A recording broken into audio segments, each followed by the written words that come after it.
તો વાપી શહેરના ચલાચોકી ફળિયા વિસ્તારમાં સાંકડો રસ્તો હોવાને કારણે સ્થાનિકોને આવન જાવનમાં મુશ્કેલી પડી રહી છે।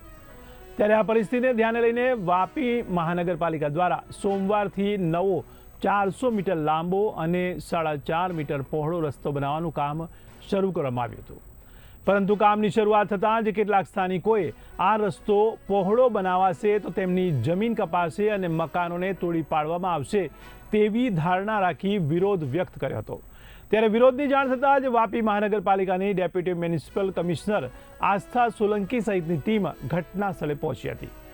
અધિકારીઓએ સ્થાનિકોને સમજાવવાનો પ્રયાસ કર્યો હતો, પરંતુ તેઓ નવો રસ્તો નહીં બનાવવા દેવાની માંગ સાથે રસ્તા ઉપર જ બેસી ગયા હતા।